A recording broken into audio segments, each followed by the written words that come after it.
motel clerk disappears, leaving behind a trail of blood.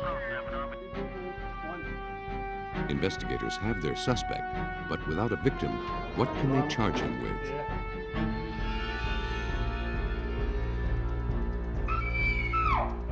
A shooting is reported, but investigators have no proof that it really occurred.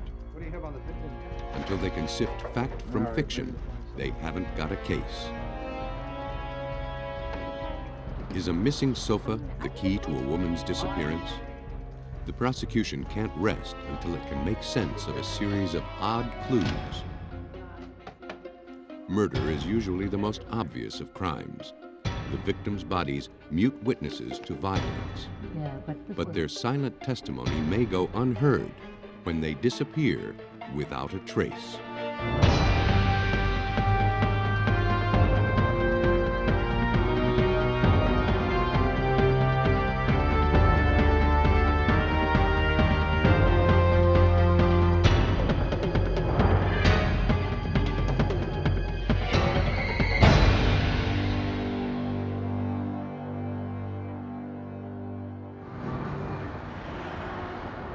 Memphis, Tennessee, a thriving southern city. Home of Beale Street, the Blues, and Elvis Presley. But in 1997, it played host to a deadly mystery. In the early morning hours of February 8th, a man arrived at a Memphis motel.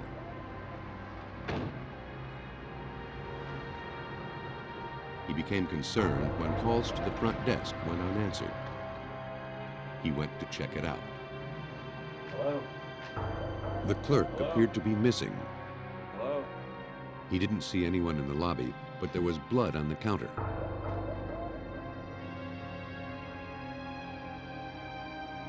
The office security door was open, and he noticed more blood on the frame. Convinced something was wrong, he left and called police.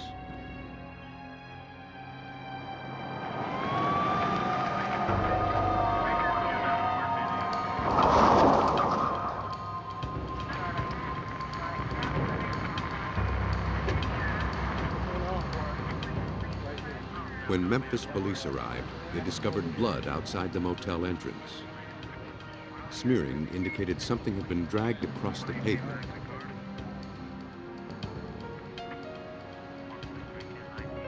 They found more clues inside. While the office showed no sign of forced entry, the cash register was open and empty. Where's the register out? But a purse lying undisturbed nearby caught their attention. They didn't believe a woman would willingly leave it behind. The wallet inside still contained money, as well as a checkbook, credit cards, and driver's license in the name of Rikki Ellsworth. Alerted by police, the motel manager arrived and confirmed that Rikki Ellsworth was the clerk on duty. She said Rikki lived nearby with her husband, Don, and 2 children. A trusted, reliable employee, she wasn't the sort to just leave in the middle of her shift. Circumstances of the crime suggested more than robbery. Police suspected the clerk had been abducted. As police processed the scene, other significant details began to emerge. The office security door was equipped with a keypad, but it was open and showed no sign of tampering. Either someone had known the code, or the clerk had unlocked the door. To investigators, that suggested Rikki Ellsworth might have known her abductor. So fingerprints, those are going to be fingerprints. Just go check back. Although around here. police had begun to suspect foul play, nothing prepared them for what they found in an adjacent bathroom. There were signs of a desperate struggle, and much more blood. The running sink contained a small flashlight, and the toilet seat had been ripped from its hinges. Wet, blood-tinged sheets indicated someone had tried to clean the room. Not only had Rikki Ellsworth disappeared, but it now seemed she'd been seriously injured. Captain R.G. Moore, who led the crime scene unit, feared the worst. When we don't have a body and we don't know exactly what happened, we'd handle it just like it's going to be a homicide case. We process the scene, we collect our blood sample, we collect all the evidence we can find from the scene, and just keep it until we see what we got. Investigators hoped the evidence would lead them to Rikki. A squad car brought the victim's husband, Don Ellsworth, to the motel.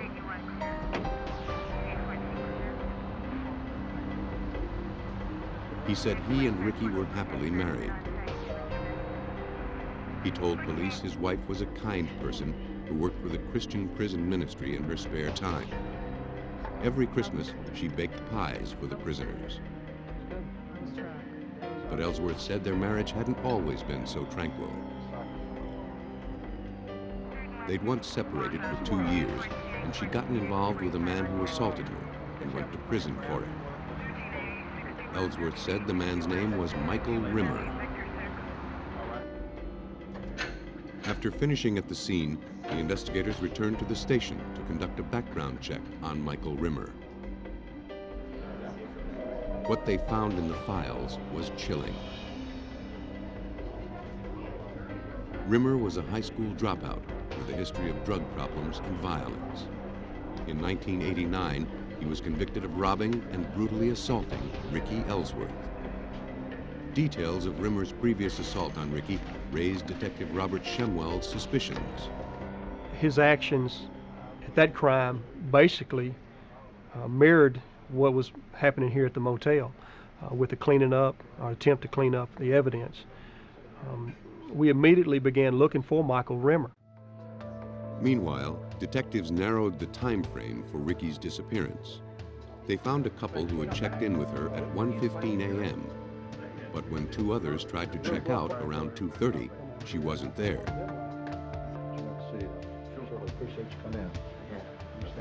Detectives located a witness who said he pulled into the motel at approximately 2:15, hoping to rent a room.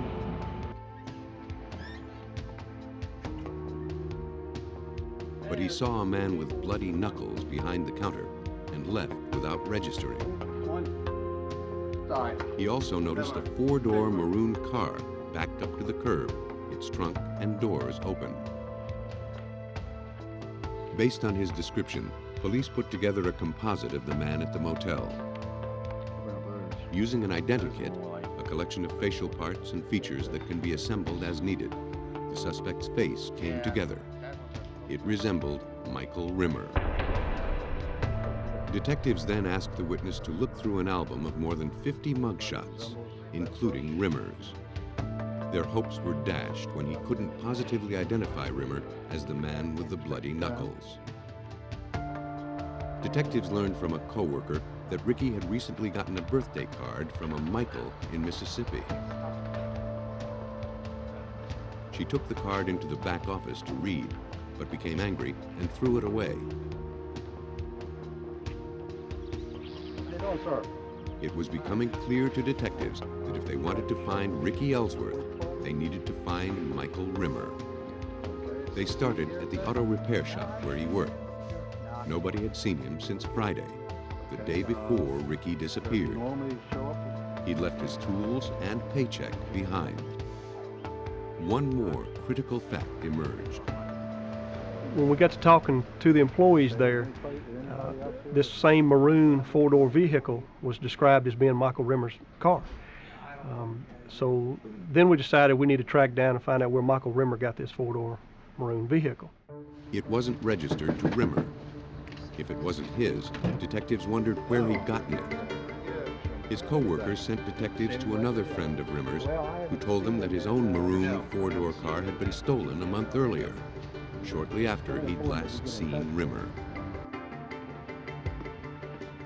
After 4 days, Rikki Ellsworth was still missing, and so was Michael Rimmer. Hoping for a clue to his whereabouts, police questioned his brother. Richard Rimmer said he'd last seen Michael on the morning of February 9th, just hours after Rikki Ellsworth disappeared.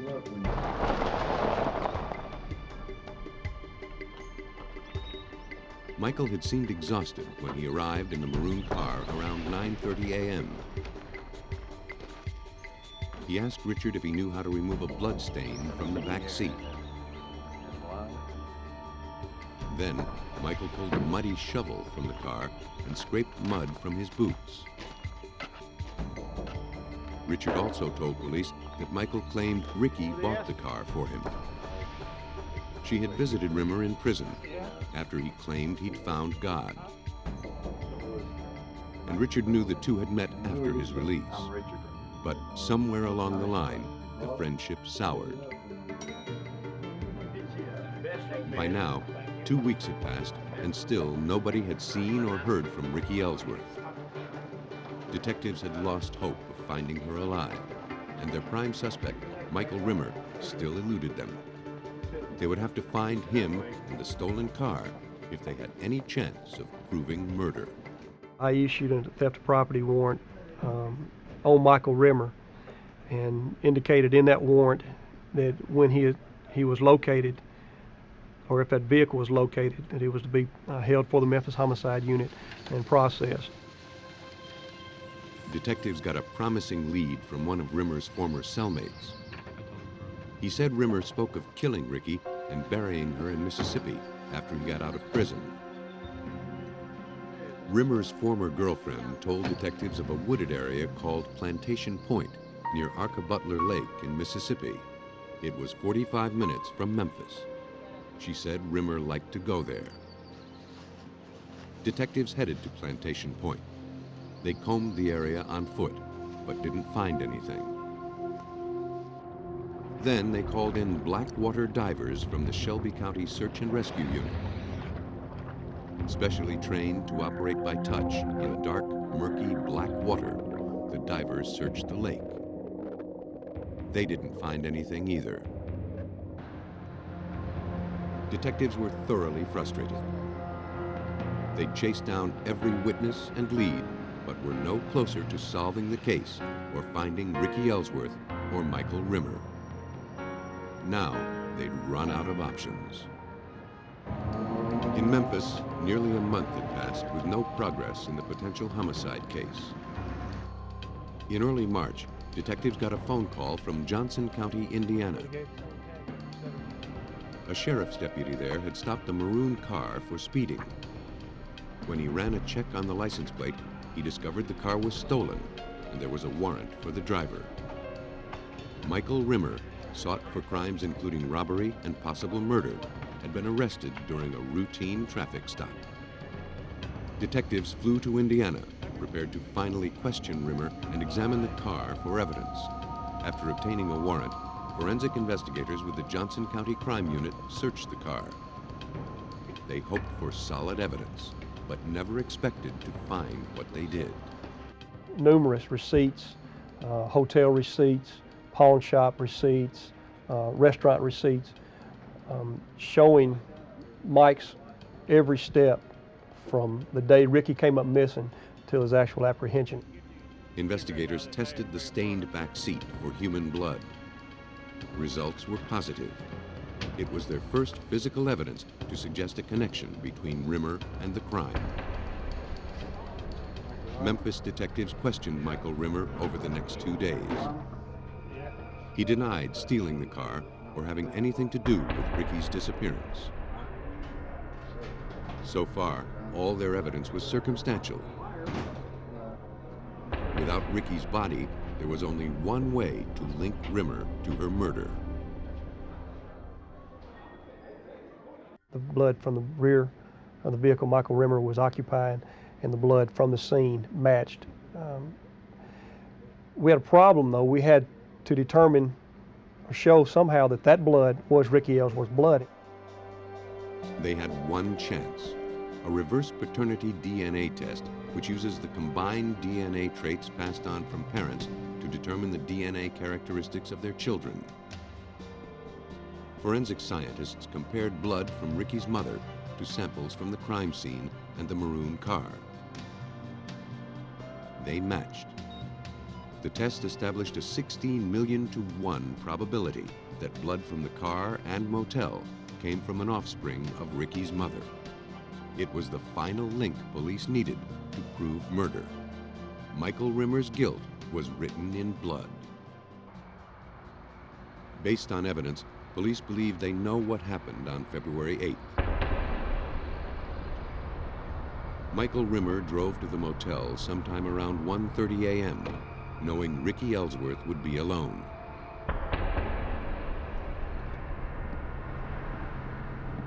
When he arrived, she let him into the office.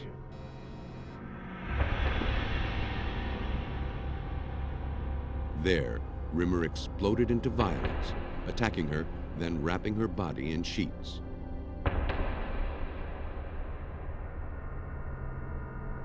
Afterward, he tried to clean the room, but gave up and left the sink running.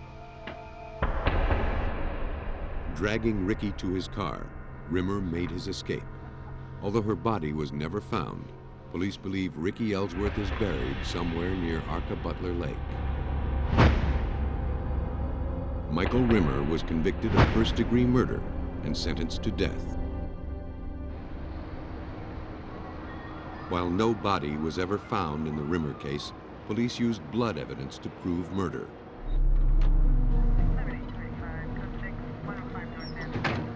But in Cleveland, Ohio, police would have to build a case on even less.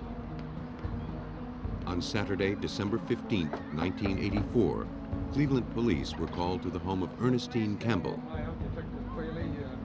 She reported that her brother, Henry, was missing, and she feared for his life because she'd heard he'd been shot and his body hidden in an alley. She told police she'd last seen Henry the night before when he'd left home for a nearby after-hour spot.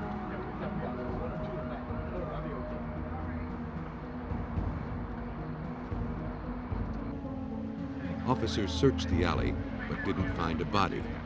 In fact, they didn't find any signs of foul play. They drove through the neighborhood, but didn't see anything unusual. There was no sign of Henry Campbell, and nothing to indicate a violent crime had occurred. Officers canvassed the area, talking to residents who might have seen or heard something the night before. One witness claimed she heard shots and saw men running near the club. Another recalled hearing shots, but couldn't provide any other details. Still others confirmed shots were fired, but nobody admitted seeing anything. Police were frustrated. They had reports of gunfire and a murder, but couldn't find the purported victim. Homicide Detective John Qualey, the lead investigator, recalls the odd circumstances of the case. Well, usually we're called to the scene of a homicide where we have a victim laying on the street or in a house, but we have a victim. And a lot of times we'll be able to get the weapon used in a crime. With this incident, a murder was reported, we went to the scene, we didn't have a body. We couldn't find the body, we couldn't find any evidence of blood, or we didn't have a weapon. It was kind of starting without anything to work with. Police needed more information, so they returned to the Campbell house. Ernestine gave them a picture of Henry and more details. She'd heard that some people claimed they'd seen Clarence Barnes shoot her brother in the back. She said Barnes ran the after-hours club in his home and that there was bad blood between him and Henry. Hi, Miss Richardson. Sorry. At the station, people who had been at the club that night began coming forward. A woman named Jacqueline Richardson told investigators she saw Campbell at the club and that he argued with Barnes. Now, do you understand? I mean now. Yeah, it has to be that way. Out of here now. When Campbell left, Barnes, who had a gun, followed him outside.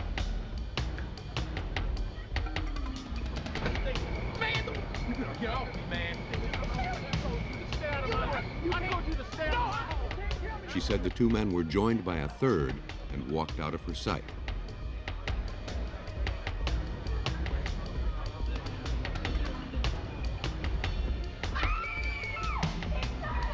Shortly after that, a woman ran into the club, screaming that there'd been a shooting and Henry Campbell was injured. The other first two, or was he Richardson from- went outside, where a passerby told her some men were chasing and shooting at another. All three of She them. said she didn't see anything and returned to the club. With the gun? Yes, he was. Barnes was already there, asking everyone to leave. Okay, Mr. Santiago. As the search continued for evidence of murder, Victor Santiago told police With what those he people knew. that night? No. He was the third man Jacqueline Richardson had described, and his account took up where hers left off. Give me your home. You don't care. If you don't care, I don't care who your boys are. He said he'd seen the two men arguing outside the club and heard Barnes order Campbell to leave. According to Santiago, Campbell caught up with him a few moments later. As they walked down the street, he heard a shot and Campbell fell forward. Santiago said he took cover, then watched Barnes fire 3 more shots at the prostrate Campbell. Police now had 2 eyewitness accounts, but still no evidence of a homicide. Henry Campbell had disappeared, and detectives had 2 eyewitness accounts of murder, but no body and no evidence. Several residents claimed Clarence Barnes bragged that he'd burned Campbell's body and that nobody would ever find him. Ask a few questions. Investigators brought Barnes to the station for questioning. Let's take the chair on your left. He admitted having words with Campbell and asking him to leave, but said he didn't know what happened after that. He denied having anything to do with Campbell's disappearance. When police asked Barnes what he did for a living, he told them he worked at the Animal Resource Center at a local university. That immediately rang a bell in Qualey's mind, and he called Barnes's supervisor. We asked him if he had an incinerator in the school. And he said, oh, yes. And we asked him how big it was. He said it was big enough to incinerate a steer. We told him then that we were investigating a homicide and that possibly there may be human remains in the incinerator, and asked him if he would seal the room. He did. The next morning, detectives and a team of forensic investigators went to the Animal Resource Center, believing they might find the remains of Henry Campbell. While the facility director arranged access to the incinerator, the security chief showed them surveillance video from the night Campbell disappeared. It showed Barnes arriving around 3:30 a.m. He backed into the receiving area, which was approximately 15 feet from the incinerator entrance. Police could see him carrying something toward the incinerator room, but couldn't identify what it was. The picture then jumped away and came back, and the next picture was the incinerator door open and Clarence pushing a cart in there. You could not see what was on the cart, but we knew he was in the incinerator room at that hour. When investigators saw the incinerator, they knew they were in for a long, complicated task. Dr. Elizabeth Balraj, coroner of Cuyahoga County, recalls the challenge. There were 100 gallons of cremated ashes containing the remains from various animals. And we had to sift through those and find a very small amount of human bones. If human bones were to be found at all.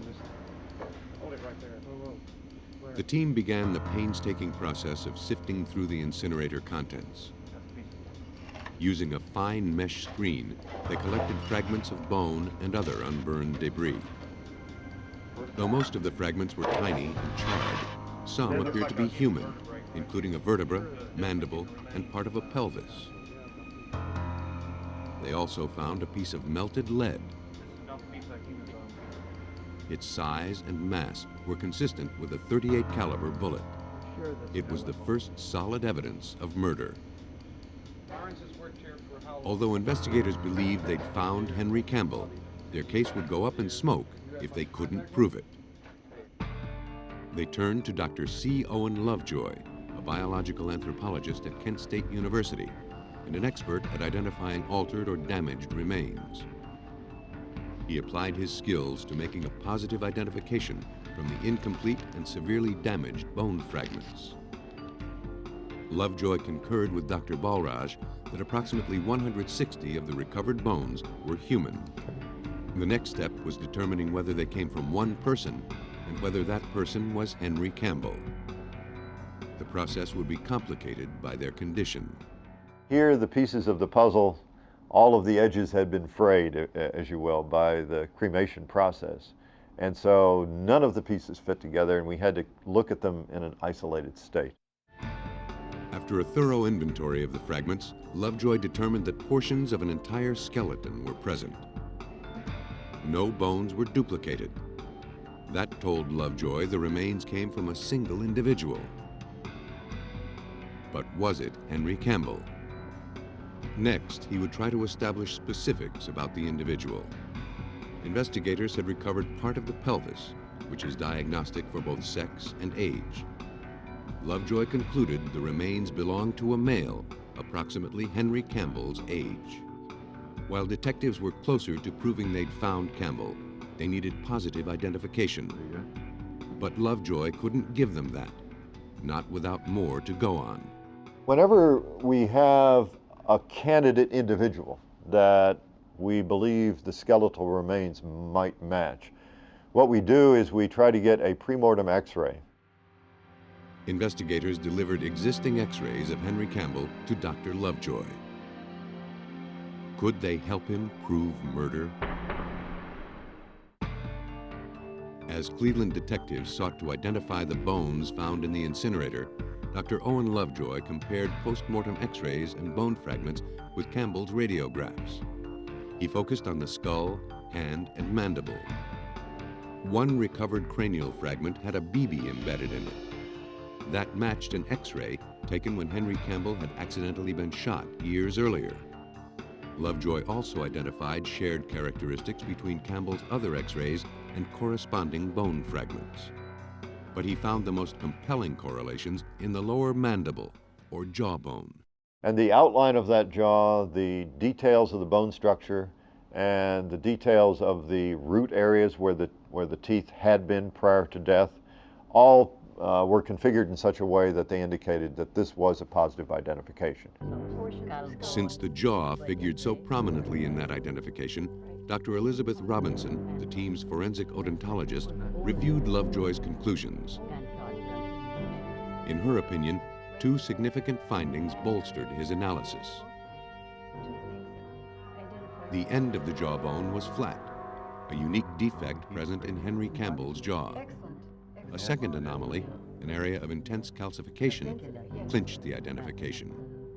And it was in exactly the same area that it was on the postmortem as on the antemortem. It was also only 5 millimeters in size. In other words, it's exact same size, same area, and on both X-rays. With the positive identification, investigators had literally pulled proof of a homicide from the ashes. On December 21st, less than 1 week after Henry Campbell was reported missing, Barnes was officially charged with murder.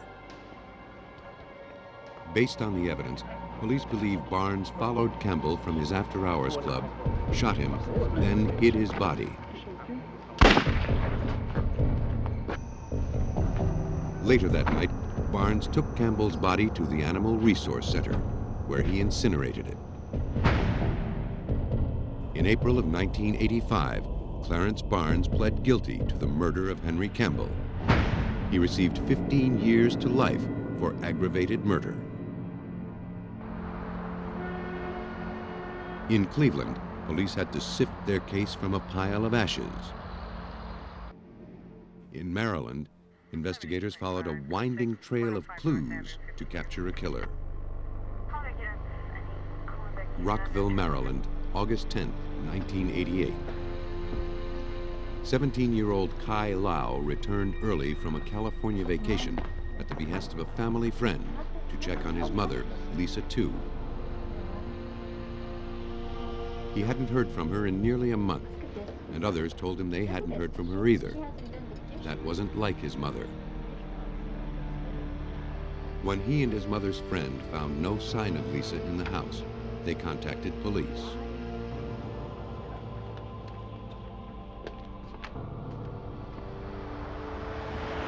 They went to the Special Investigations Office at the Montgomery County Police Department to report her missing. Great, thanks. You're welcome. Detective Turner? Yes. Hi. Kai informed officers that nobody had seen or heard from his mother for a month. Yes, the reason I called is... He said that his stepfather, Gregory Tsu, might know more, but he was overseas on business and Kai didn't know how to reach him.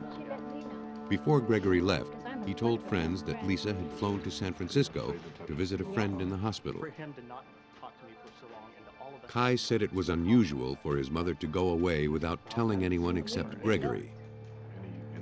Police promised to investigate. Anything look suspicious up there? Yes. They began by contacting the airlines. Records confirmed that a one-way ticket had been purchased for LL2 on July 13th. The destination was San Francisco via a connecting flight in Los Angeles. The ticket to Los Angeles had been used, but not the one for San Francisco. It appeared Lisa Tsu wasn't planning to come back. This is the one. That was her right, but the detectives needed to make one more call. They contacted the friend Lisa was supposed to be visiting in San Francisco. She said she hadn't been in the hospital, wasn't expecting Lisa, and hadn't talked to her in months. Now, detectives began to consider whether Lisa Tsu intended to disappear, or if there might be a more sinister explanation. Detective Roger Thompson worked the case. It was not the normal missing person case where we know somebody's missing for a particular reason. They may not contact family members, but we sooner or later find them. This had some mystery to it.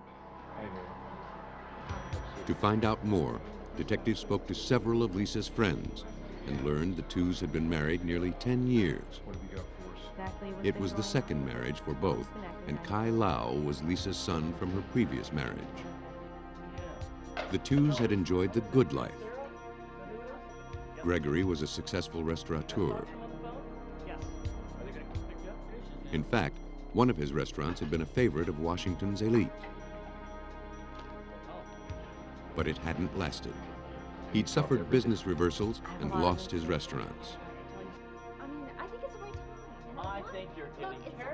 A commissioned sales job couldn't support the family's affluent lifestyle. Gregory and Lisa argued about money, and their marriage was rocky. Police also learned that Lisa was romantically involved with another man. Police questioned him at his office. He said he spoke to Lisa the afternoon of July 14th, the last day anyone saw or heard from her. He denied knowing anything about a trip to San Francisco and expressed concern over Lisa's sudden disappearance. He indicated Lisa's husband was suspicious about their relationship. When he passed a polygraph test, investigators believed he was telling the truth. Detectives checked out the family's finances and saw indications of serious problems. Gregory was $30,000 in debt. Detective Mike Turner realized Tsu was under a lot of pressure. Gregory was known to like to gamble, and we determined that he, through interviews with friends, had accrued some debt in gambling that he had not been able to pay. And this was another problem that arose with his relationship with Lisa. Detectives also learned Lisa Tsu's bank and charge accounts had been inactive since early July. That didn't make sense if she was alive. They discovered that her husband, who was still unreachable on a business trip, would collect a $200,000 life insurance policy if anything happened to his wife. Detectives began to suspect that the couple's financial woes might spell more than a simple missing persons case. As the investigation continued, Lisa's son was doing a little detective work of his own. Kai Lau found his mother's address book in her bedroom. That was odd because she seldom went anywhere without it. He also noticed that furniture in the house was missing or rearranged. he called Detective Turner. Hi, Detective Turner. Kai returned to the police station and met with investigators. Look, I've also got this withdrawal. He had found that $44,000 had been withdrawn from a bank account Lisa kept for his education. Yeah, almost enough for a college tuition. And that wasn't all.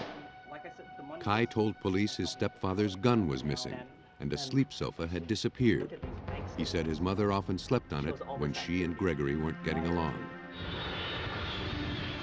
Kai also informed detectives that his stepfather, Gregory, was due back from his business trip that evening. By now, investigators had a lot of questions for Gregory Tsu. They met him at the airport and brought him to the police station. Officer, have a seat right here. He was concerned about his wife and was eager to help police. He told them he bought Lisa a plane ticket to San Francisco so she could visit a friend in the hospital. He said he drove her to Dulles International Airport the next day and watched her board the plane. You wouldn't lie to us, would you, Mr. Tsu? Absolutely not. He claimed she called from Los Angeles and said she was awaiting the flight to San Francisco. He hadn't heard from her since.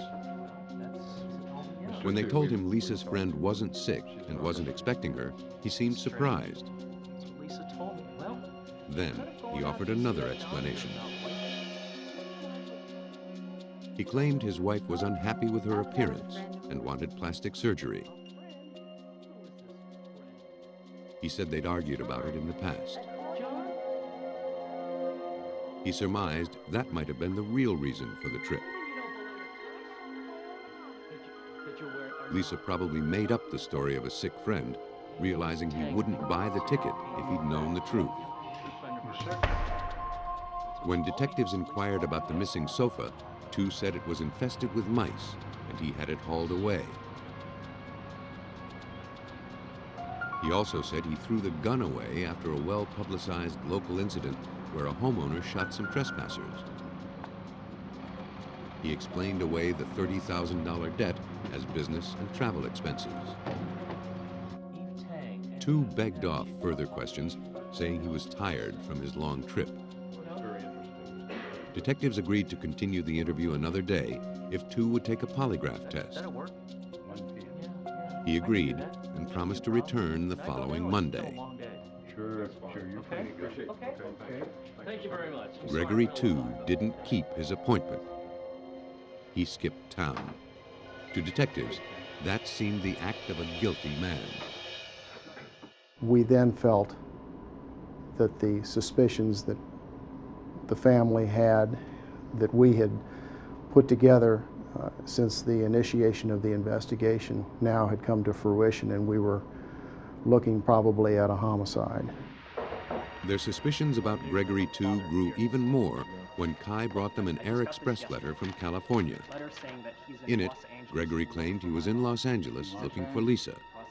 If he didn't find her there, he planned to continue his search in San Francisco. Investigators considered the letter a self-serving excuse from a guilty man. But believing and proving are two different things. Without Lisa's body, there was no evidence she was dead. They began looking for proof in Gregory's story. Investigators followed up on Kai's tip about his missing college money and enlisted the help of the state's attorney's office. John McCarthy, deputy state attorney in Montgomery County, found Lisa had controlled it. Gregory Tsu cleaned out that account. We got bank photographs from the bank, and clear as day, you could see Gregory Tsu stealing the $44,000 from that fund. And within a period of 10 days after he stole it, he had run through that money. It was gone. Detective Turner re-examined the airline ticket to San Francisco. They learned it was possible for someone to check in, have the ticket marked, but not board the plane. He suspected Gregory Tsu had done that, and that Lisa never boarded the plane. They contacted passengers who'd been on the flight. Then, Attorney McCarthy got a real break. A woman called to say she'd been on the plane with her husband and small child. While airborne, the couple took several photographs. She says, well, I've got some pictures of the seat that Lisa Tsu was supposed to be in on that plane from Washington to San Francisco, and she's not in those pictures. And she forwarded me those pictures, and one of the ways we were able to prove conclusively that Lisa was not on that plane that Gregory said she was on was with those pictures. Detectives wanted to know more about the missing sofa sleeper. They wondered if Lisa's body was inside it when it was hauled away. They tracked down the men who picked it up. They remembered the couch because Gregory tipped them for carrying it out to the truck. They didn't notice anything unusual about it. Investigators traced it to the landfill, but that was a dead end. The sofa had already been ground up and buried. Detectives reasoned that Gregory might have gotten rid of the sofa because it contained proof of Lisa's death.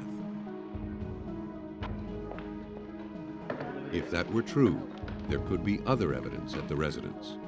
They obtained a search warrant to find out.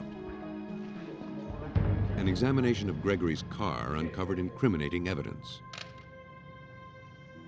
Clumps of mud, weeds, and twigs were stuck in the undercarriage, indicating the car had been driven off-road. In the trunk, they found a plastic tarp, a carving knife, and a machete. Mike, come over here. Look. All of the items were clean, but they could have been used to dispose of a body.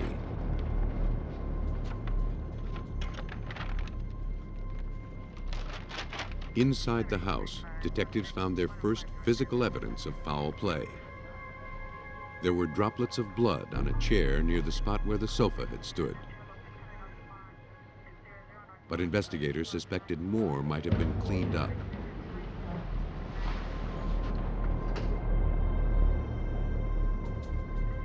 To find out, they processed the area with a Luma light, which makes blood that cannot be seen with the naked eye glow. They discovered blood spatters where the sofa had been, and it displayed a significant pattern. We know that the couch was open at the time when this all occurred because there was no blood, swiping, or markings underneath the couch. It was a fold-away, opened-up couch, and when they put out the processing, you could see, basically see the outline of the couch opened up as a bed. Investigators also found signs of smearing, evidence someone had tried to clean up the blood. While they were processing the scene, the phone rang. A car rental agency in Las Vegas was calling for Gregory Tsu. Yes. The car he rented several days before was overdue. It was the brake police were looking for. Now they finally knew where Tsu was, but they needed some help in capturing him.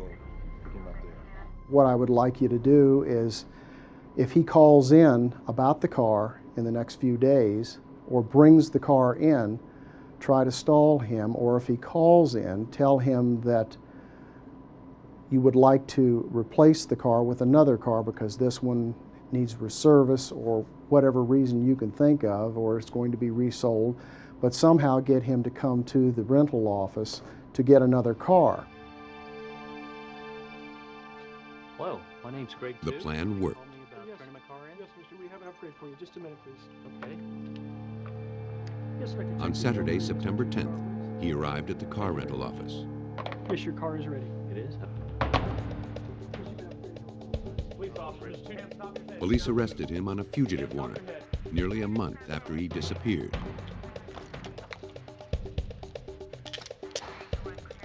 Detectives Turner and Thompson flew to Las Vegas, where they began retracing Tsu's activities since he fled Maryland. A matchbook in his hotel room led them to a Chinese restaurant. The manager recognized Tsu from a photograph.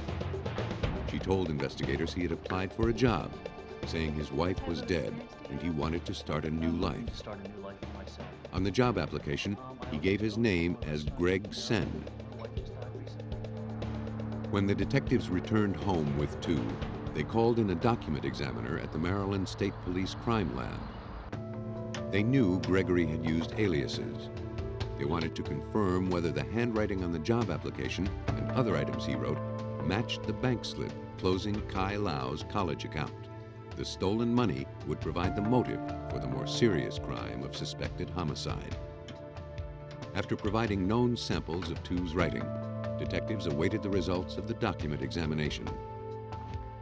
The job application, bank slip, and other documents were compared against Tsu's handwriting. In making the comparison, factors such as writing style, speed, and pressure are all studied. Document examiner David Sexton explains. And it's a combination of those characteristics as well as a combination of recognizable letter formations and that combination of characteristics that are unique to the individual's handwriting. The writing on the job application, bank slip, and other documents was Gregory Tsu's. Hi, how are you? Police also consulted a forensic serology investigator about the blood spatters found at the Tsu house. He confirmed they were consistent with a high-velocity wound, most likely from a gunshot. Despite all the evidence investigators had collected, their case was still flawed. They needed something solid to prove murder. Without Lisa's body, the only physical evidence they had was blood from the house. In a divorce settlement. They had to somehow tie it to the victim. Kathy, Karen, and Linda, and They had only one chance, and it was a long shot. To prove Lisa Tsu had been murdered, Maryland investigators had to link her to the blood in the house. They hoped forensic DNA analysis could do that, but in 1988, it was still in its infancy. In fact, DNA evidence had only been used in a few trials nationally, none of them murder cases. And the Tsu case posed a significant challenge. There were no known samples of Lisa Tsu's DNA that could be used for comparison. Without them, it would be difficult to connect Lisa with the blood spatter. The DNA lab needed to perform a reverse paternity test, but this time they would have to work backward. They would determine Lisa's DNA from the blood of her son.